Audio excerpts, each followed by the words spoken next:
आप और मैं हूं आपके साथ राखी। अयोध्या राम मंदिर चढ़ावा चोरी मामले ने अब वैचारिक और संगठनात्मक स्तर पर भी हलचल बढ़ा दी है। मामले में राष्ट्रीय स्वयंसेवक संघ आरएसएस की भी प्रतिक्रिया सामने आई है। संघ ने इस घटना को बेहद गंभीर बताते हुए कहा कि राम मंदिर करोड़ों श्रद्धालुओं की आस्था का केंद्र है और इस तरह की घटनाएं अत्यंत दुर्भाग्यपूर्ण है।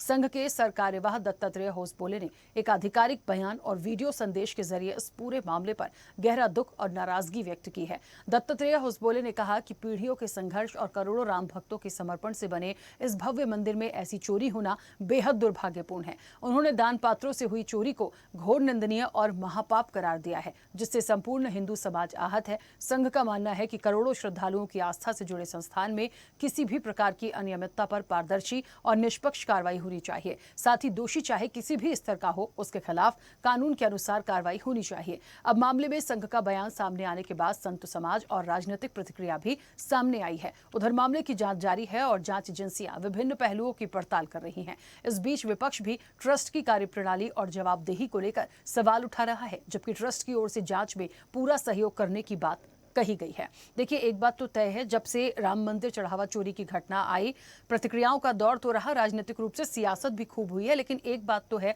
इसमें कोई दो राह नहीं कि करोड़ों श्रद्धालुओं की आस्था का केंद्र है और प्रभु श्री राम का दरबार से चोरी हो जाना यह अपने आप में बहुत बड़ा सवाल भी है। नियत पर भी सवाल है, कैसे आप चढ़ावा चोरी कर सकते हैं, क्योंकि आरएसएस ने भी इस पर अब सवाल उठाए हैं। उन्होंने वो बेहद आहत हैं, उनका खुद भी ये कहना है। हम चर्चा पर चलेंगे, कुछ प्रतिक्रिया है, पहले वो सुनाते हैं।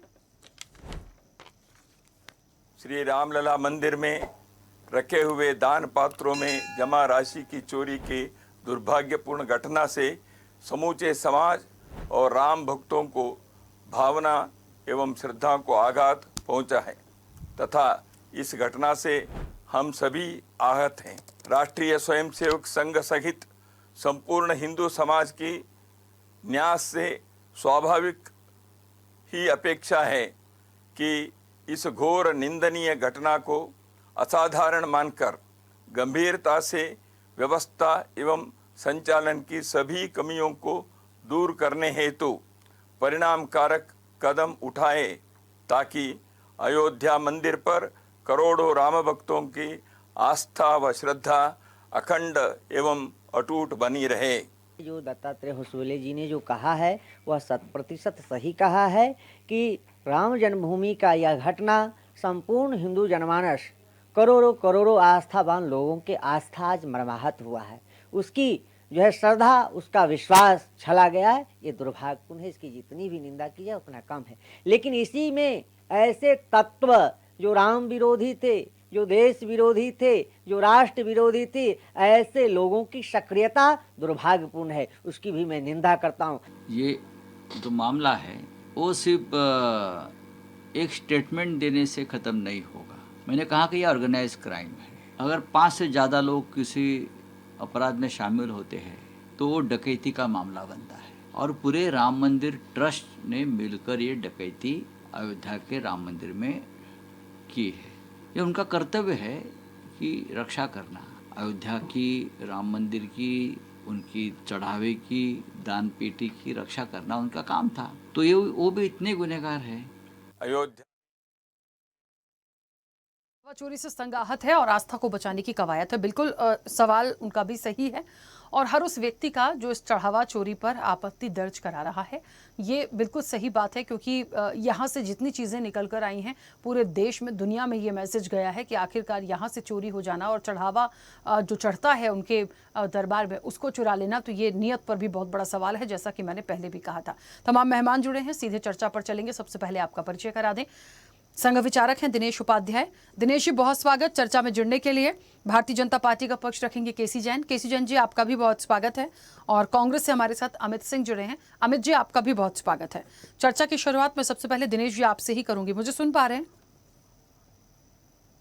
जी राखी जी। हाँ दिनेश जी, क्योंकि राम मंदिर चढ़ावा चोरी जिस दिन से ये मामला आया, पहले मनगढ़ंत बताया गया क्योंकि विपक्ष ने सवाल उठाए थे, उसके बाद धीरे धीरे करके आज तक की तस्वीर देखें तो बहुत कुछ साफ हो चुका है। और अब अमूमन क्योंकि संघ की भी ये एक जो एक वक्तव्य आया, जो एक बयान आया कि वाकई वो इससे आहत है और करोड़ों लोगों की आस्था का केंद्र वहां से चोरी होना।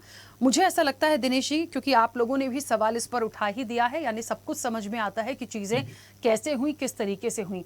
कैसे इस पूरे घटनाक्रम को देखते हैं? जहां तक दोषियों की बात है, कुछ लोगों की गिरफ्तारी हो चुकी है, कुछ लोगों पर और ज्यादा सवाल भी हैं, लेकिन क्या ये एक बहुत बड़ी नियत पर सवाल नहीं है कि आप कैसे प्रभु श्री राम के दरबार से चढ़ावा चोरी कर सकते हैं? छोटा सा कोई आम जगह नहीं, भगवान के दरबार को छोड़ देना, और ऐसा दरबार भगवान का जिसके लिए एक लंबे इंतजार के बाद रामलला विराजमान हुए हैं, और किस तरीके से भव्य जलसा हुआ था, लोगों की आस्था है, उन्होंने अपनी मेहनत की कमाई से उनके चरणों में तमाम चीजें अर्पित की, उसका चोरी हो जाना। तो ये तो सवाल जब जब मैं इस चर्चा में, इस डिबेट में बैठती हूँ, खुद भी आता है कि कैसे लोग हैं, शब्द नहीं है ऐसे लोगों के लिए, वो कोई भी हो।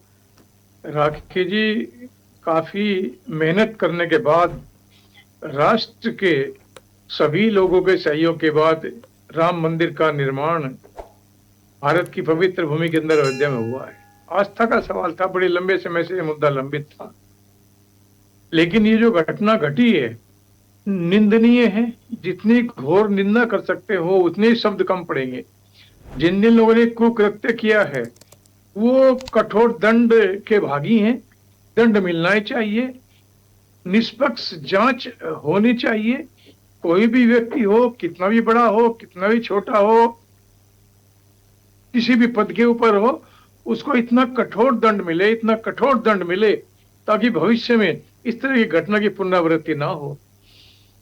आम साधारण तरह से घटनाएं समाज के अंदर घटती रहती हैं, लेकिन ऐसी जगह घटना का घटना जो एक अद्वितीय एक मिसाल बन करके रह जाएगी राष्ट्र के अंदर, ये विषय जब तक ये पृथ्वी रहेगी, ये विषय हमेशा खड़ा रहेगा कि उस दौरान, उस युग के अंदर मर्यादा पुरुषोत्तम भगवान श्री राम के मंदिर में चोरी हुई।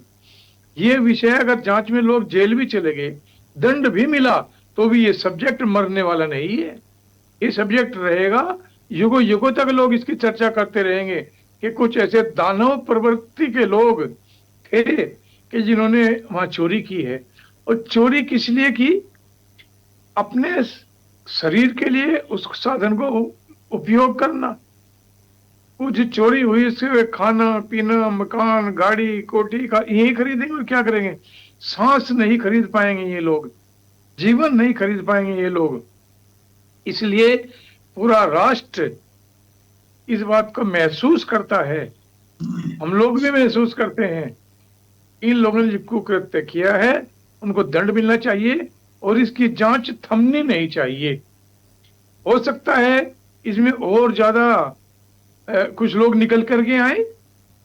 और सबसे बड़ी बात एक मैं आज आपके चैनल पे कहना चाहता हूं, बड़े दुखी मन से, अगर कोई व्यक्ति किसी के संरक्षण में पलने का प्रयास करे, अमुक व्यक्ति किसी व्यक्ति का सहयोग लेने का प्रयास करे कि हमारी सरकार है, हम लोग बड़े हैं, मेरा किसी अधिकारी से लिंक है, तो जिसके साथ लिंक है उसको भी जेल जाना चाहिए। जिसका वो नाम लेता है कि नहीं मेरे तो उन लोगों से लिंक है, मैं इतने बड़े परिवार का, इतने बड़े नेता को जानता हूं, उसको भी जेल जाना चाहिए। बिल्कुल कड़े शब्दों में हम लोग कहते हैं, कोई किसी का अगर सहारा लेने का प्रयास करता है, कितना बड़ा अधिकारी हो, कितने बड़े पद के ऊपर बैठा हो, उसके खिलाफ भी केस रजिस्टर करना चाहिए। ये घटना माफी के काबिल बिल्कुल नहीं है और ऐसा एक कार्य होना चाहिए ताकि भविष्य में लोग ऐसी घटना, दुर्घटना को कृत्य करने की दिमाग के अंदर सोच भी ना सके। ठीक है, एक छोटा सा सवाल है मेरा भी ना जा सके। जिन लोगों की गिरफ्तारी हुई है और जिन लोगों का नाम बहुत प्रमुखता से सबसे ऊपर चल रहा है, उनके लिए क्या कहेंगे? जी राकेश जी, उनके लिए मैं कुछ नहीं कहना चाहता। परमपिता परमेश्वर इनको नष्ट कर दे, और ये जो आत्मा शरीर में भगवान ने इनको किसी माता के गर्भ में डाल करके धरती पे पैदा किया, ये दानव लोग हैं, इनके लिए कोई शब्द नहीं कहना चाहिए, इनको पैदा ही नहीं होना चाहिए था। ऐसी आत्मा को पृथ्वी के ऊपर पैदा ही नहीं होना चाहिए था। अगर भगवान इनको पैदा करते ही मार देता तो आज ये दिन भारत को देखना नहीं पड़ता। ये ना आत्माएं हैं ना दानव है, इनको पैदा नहीं होना चाहिए था, इनको भगवान तभी उठा लेता तो आज ये घटना ना घटती भारत के अंदर। ये घटना बहुत बड़ी घटना है। आइंदा तक ये हमेशा याद रखेंगे लोग इनको। ठीक है, वापस आऊंगी। जी, केसी राखी जैन जी, जी। मुझे सुन पा रहे हैं? जी जी राखी जी, हमारी आवाज मिल रही है आपको? हाँ, आपकी आवाज पहुंच रही है। केसी जैन जी, मुझे लगता है चढ़ावा चोरी को लेके हम और आप पहले भी चर्चा में रहे और बहुत सारी अपडेट के बाद, बहुत सारी कार्रवाई के बाद चीजें लगभग स्पष्ट हो चुकी हैं। देखिए, कौन दोषी है, किस तरीके से हुआ, जहां तक किसका संरक्षण है और किन लोगों को मिलता है, ये दिनेश जी भी बहुत अच्छे से क्लेरिफाई कर रहे हैं। मुझे लगता है कि हमारा अपना भी यदि कोई चोरी कर रहा है या उसने गलत किया है तो हम में इतनी कुव्वत होनी चाहिए कि हम कह दें कि आप गलत हो और आप दोषी हो और आपको सजा मिले। हमेशा बचाने का प्रयास अच्छा नहीं होता और अब तक जितनी चीजें निकल कर आई हैं, क्योंकि आरएसएस का भी एक वक्तव्य आ गया कि ये वाकई में बहुत बड़ी आस्था से एक तरीके से खिलवाड़ हुआ है। कैसे अब भारतीय जनता पार्टी इस पर अपना विचार रखेगी? देखिए राखी जी, आदरणीय दिनेश उपाध्याय जी ने बहुत सी सारी चीजों को स्पष्ट कर दिया। और जो लोग ये आरोप लगा रहे हैं कि इसमें जिन लोगों की मिली भगत है उनका संरक्षण है, तो संरक्षण अब किसका रहा? आदरणीय परम पूज्य मोहन भागवत जी का भी बयान आ गया, सरकारवाद जी का भी बयान आ गया, कड़ी से कड़ी कार्रवाई, कोई भी बचना नहीं चाहिए। और उत्तर प्रदेश के मुख्यमंत्री माननीय योगी आदित्यनाथ जी ने पहले स्पष्ट कर दिया था कि दूध का दूध, पानी का पानी होगा, 15 दिन का हमको समय दीजिए। तो क्या हुआ नहीं दूध का दूध, पानी का पानी? और हो नहीं रहा है क्या? हमें लगता है 90% चीजें साफ हो चुकी हैं। 10% जो चीजें बची हैं वो समय के साथ धीरे धीरे वो भी तस्वीरें साफ हो जाएंगी। नाम आ रहा था इसमें, कई लोगों ने मांग की, खास करके विपक्ष में बैठे लोगों ने मांग की इसका राजनीतिकरण करते हुए कि सरकार का संरक्षण है, संघ का संरक्षण है, और संघ के जो दोनों प्रमुख हैं उनके बयान आ गए। और उसके साथ साथ जिनको ये दोषी बता रहे थे विपक्ष के लोग, खास करके चंपत राय जी को, जो कि वहां के करता रहता रहे, और साथ ही साथ जो है गोपाल राव जी को, इन दोनों लोगों ने इस्तीफा भी दे दिया। इसकी मांग विपक्ष कर रहा था कि पद पे बैठे बैठे इनके खिलाफ जांच नहीं होगी, इतना बड़ा इनका पद है, जांच कौन करेगा? अब तो पद पे नहीं है। तो कुल मिला के देखिए, विपक्ष क्या चाहता है, कांग्रेस क्या चाहती है, समाजवादी पार्टी क्या चाहती है, वही आरोप लगाए, वही दोष सिद्ध करे, वही चार्ज तय करे, और वही जो है डिक्लेयर करे कि क्या सजा होगी और किन लोगों की सजा होगी। तो भाई ये नाम लिख करके दे दे और ये बता दे कि इसको क्या सजा होनी चाहिए। लेकिन क्या है कि देखिए, भारत देश में संवैधानिक व्यवस्था है और उस संवैधानिक व्यवस्था के अंतर्गत कोई भी इसमें बचने वाला नहीं है। इसको लेकर के माननीय मुख्यमंत्री, चाहे योगी आदित्यनाथ जी हो, चाहे सरसंघ प्रमुख पूज्य मोहन भागवत जी हो, या दत्तात्रेय बोले जी हो, सबने स्पष्ट कर दिया कि कोई भी नहीं बचने वाला। हमारे साथ में आदरणीय दिनेश उपाध्याय जी बैठे, इन्होंने तो देखिए उनको क्या कहा, उनको कहा कि जिस गर्भ में गए उस गर्भ में जाकर करके इन्होंने पाप किया, उस मां को कलंकित करने का काम किया, इनका तो जन्म नहीं होना चाहिए। मतलब आदर्शों की कितनी बड़ी बात कर दी अगर आदर्श की बात है। और दूसरी बात, कार्रवाई की है, कार्रवाई लगातार हो रही है और अभी बहुत कुछ बाकी। क्यों बाकी है? क्योंकि जो रिमांड ली गई है अपराधियों की, इसमें उस रिमांड लेने के बाद अपराधी जो 8 लोग गिरफ्तार हुए हैं, टुन्नू यादव सहित, लोकुश के सहित, ये सारी चीजें धीरे धीरे जब इनके बयान होंगे। और होता क्या है कि देखिए, मीठा मीठा कब कड़वा कड़वा तो अपराध में नहीं होता है। अपराध में अगर एक अभियुक्त फंसा तो सबका नाम बताएगा कि ये भी है, ये भी है, ये भी है, क्योंकि वो तो जेल जा रहा है, उसको तो सजा हो रही है, वो किसी को छोड़ेगा नहीं। यहाँ पे क्या लागू होता है कि सनम हम तो डूबेंगे, तुमको भी ले डूबेंगे। तो ये जो 8 लोग गिरफ्तार हुए हैं, जो कि कैमरे में कैद हुए हैं, जिनकी धरपकड़ की गई है, जेल में है, पुलिस एक एक करके रिमांड ले रही है, उनसे पूछताछ कर रही है। अभी उसमें आमने सामने बैठा करके भी पुलिस बातचीत करने की बात कर रही है कि अलग अलग कमरों में फिर आमने सामने बैठा करके पूछताछ होगी, कैसे क्या किया। सब तस्वीरें बिल्कुल साफ हो जाएंगी राखी जी, कोई भी इसमें बचने वाला नहीं है, चाहे जितनी पहुंच का व्यक्ति क्यों ना हो, कोई इसमें बचने। ठीक है केसी जैन जी। हाँ अमित जी, आप कुछ कहना भी चाह रहे थे। एक छोटा सा सवाल है, क्योंकि आरएसएस ने भी इस पर सवाल उठाए हैं, उनकी भी प्रतिक्रिया आई है कि ये अच्छा जिस तरीके से राम मंदिर चढ़ावा चोरी मामला हुआ ये ठीक नहीं था। बहुत सारी बातें उन्होंने स्पष्ट की। सवाल इस बात का है कि अब तक जितने लोगों की गिरफ्तारी हो चुकी है, जितनी जांच चल रही है और लगातार जारी है, न्याय मिलेगी, या अभी भी विपक्ष को लगता है कि कुछ लोगों को बचाने का प्रयास है, उन 8 के अलावा शायद अगला कोई जेल नहीं जाएगा? सबसे पहले मैं कहूंगा कि मुझे लगता है कि आजाद भारत के अंदर ये सबसे घिनौना काम हुआ और सबसे बड़ी चोरी हुई है आजाद भारत की। अभी जैन साहब ये बता रहे थे कि देश संविधान से चल रहा है। मैं उत्तर प्रदेश में रहता हूं, मुझे तो ये लग रहा था कि देश बिल्डोजर से चल रहा है। बिल्डोजर से चलाने वाले, कानून को अपने हाथ में रखने वाले आज संविधान पे आ गए। जब अपनों पे आई तब संवैधानिक बातें करने लगे। मैंने तो किताबों में पढ़ा था कि मंदिरों को मुगलों ने लूटा है, लेकिन आज हमारे मुख्यमंत्री माननीय हिंदू, राष्ट्रपति हिंदू, प्रधानमंत्री Hindu, governor Hindu, supreme court के जज हिंदू, डीजीपी हैं हिंदू। तो ये आज हिंदुओं के शासन में, जो अपने आप को सबसे बड़ा हिंदू मानते हैं, इनके शासन में मंदिर लूटा जा रहा है और पकड़ा किने जा रहा है। मुझे लगता है कि ये छोटी छोटी मछलियों को बनाया गया है। अभी जो बड़े, जो मगरमच्छ है, उनको अभी भी बचाने का प्रयास किया जा रहा है। भाई इनको क्यों नहीं फास्ट ट्रैक में चलाया जा रहा केस? जब सीसीटीवी कैमरे वहां लगे हुए हैं, उस कैमरों के अंदर लगातार महीनों से चोरी हो रही है। अब जब हिस्से बांट की नंबर आया, जब आपस में जब हिस्से बांट आई 70 और 30 का हिसाब आया कि तुम 30% लोगे, तुम 70% लोगे, तब आपस के लोगों ने ही उसे भंडाफोड़ कर दिया। नहीं तो ये सालों तक, साल दर साल चलती रहती। अब मैं ये सवाल पूछना चाहता हूं, जैन साहब बैठे हैं, आरएसएस के बैठे हुए हैं साथी, जो भी है, कि ये चोरों का गिरोह किसने बनाया था? ये जो मंडली बनाई थी कि तू मंदिर की रक्षा करेगा, तू पैसे की गिनती करेगा, तू बैंक में जमा करेगा और मैं बनूंगा कप्तान। तो ये मंडली कैसे नियुक्त हुई?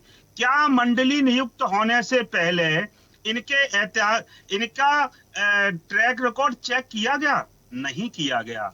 ये तो प्री प्लान से मंडली बनाई गई थी, क्योंकि हिंदुस्तान के गरीब, किसान, मजदूर, दलित, हर व्यक्ति ने जो राम पे आस्था रखता है, उन्होंने चंदा दिया इकट्ठा करके, और उसकी लूट बंदरवांट हो रहा है? मंदिर की पूजा आप करेंगे, दलित राष्ट्रपति है उसे लेके नहीं आएंगे, सभी श्रेय आप लेंगे, बनाने की जिम्मेदारी आप लेंगे, और आज कोई बयान नहीं आ रहा है। ये पूरा उत्तर प्रदेश नहीं, पूरा देश देख रहा है कि आपने सब जिम्मेदारियां आप ले ली, लूट भी कर ली, अब तो बोलो भैया कुछ है। मुझे लगता है कि क्या कहें, मुगल भी शर्मा गए होंगे।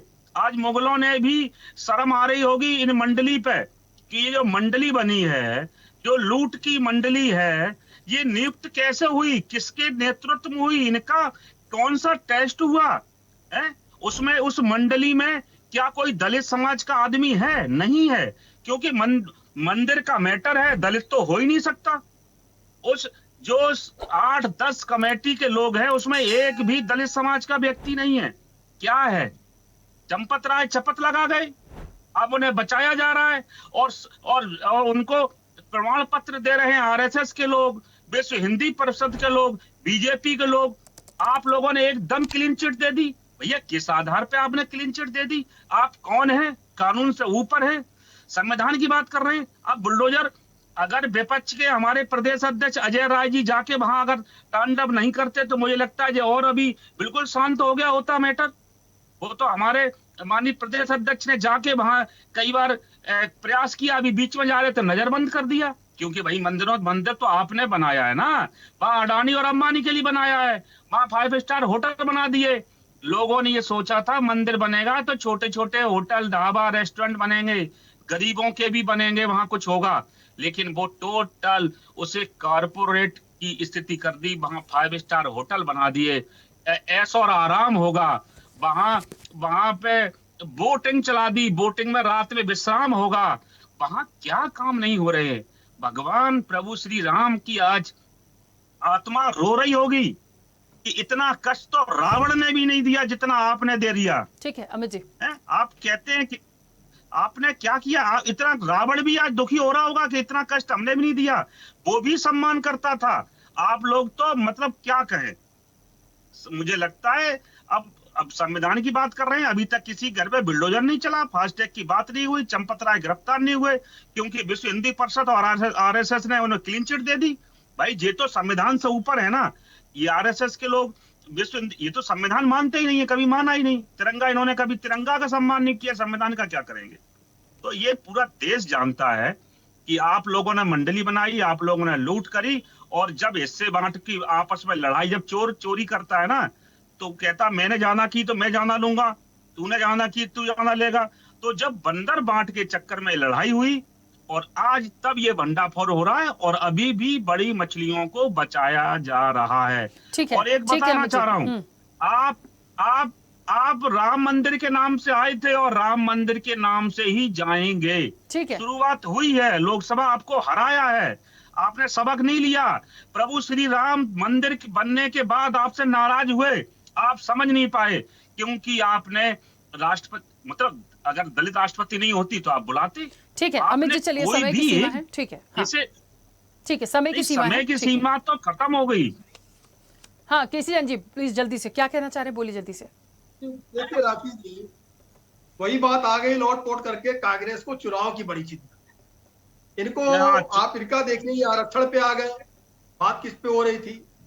ये तिरंगा तो आरक्षण से भी नहीं, आपको तो आरक्षण से भी दिक्कत है। राम मंदिर पे आए थे, राम मंदिर नहीं, आरक्षण चुनाव है।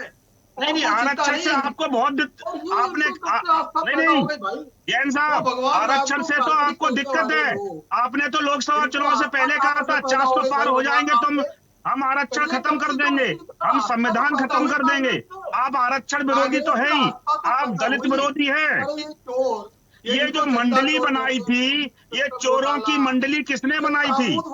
जैन साहब, अरे ये चोरों की मंडली किसने बनाई?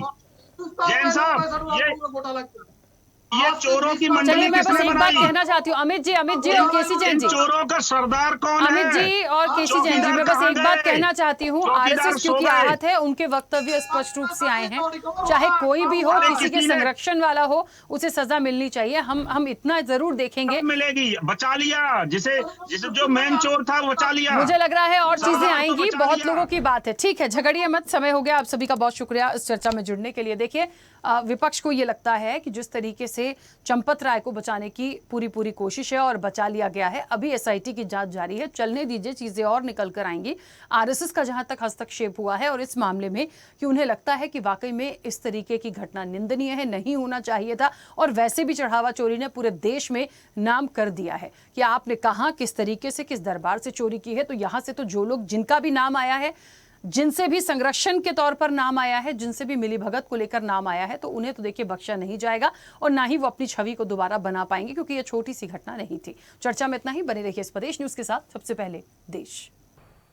ऐसे ही वीडियोस के लिए लाइक करें, शेयर करें, फॉलो करें, YouTube पर जाकर सब्सक्राइब कर बेल आइकन दबाना ना भूलें, और ताजा अपडेट्स के लिए स्वदेशलाइव.com पर जरूर जाएं।